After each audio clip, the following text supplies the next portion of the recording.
I think that there's always going to be change, and right now there's a lot of interesting gifts. I think we have been in a period of time where people were very interested in the home store, and now I think that they're interested in the mix of merchandise.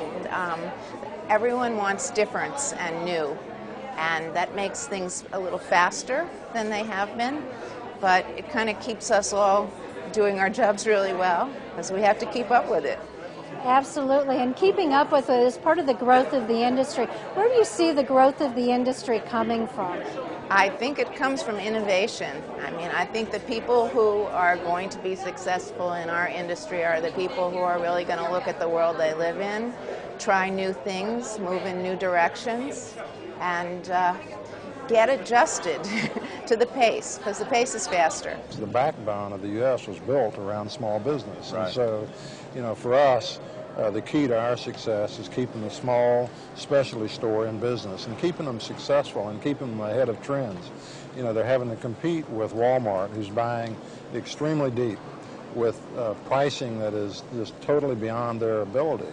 And so the specialty store, through service, through unique environment, changing out the inventory, becoming friendlier and almost a friend to the buyer, as opposed to the very clinical approach that some of the large retailers have gone to, makes the small specialty store very vibrant and important to the complexion of what's happening in retail.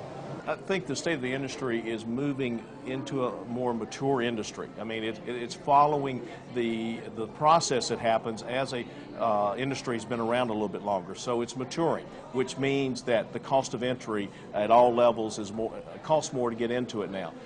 You have to do a better job within your business. You have to focus on your business better. Whether say you're a retailer, you've got to look at it. You got to control your inventory. You got to watch your margins. Right.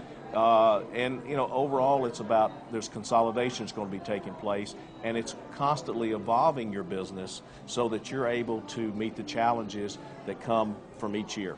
Do you see any differentiation between big box retail and independent retail in terms of who's doing better or a different approach within the industry?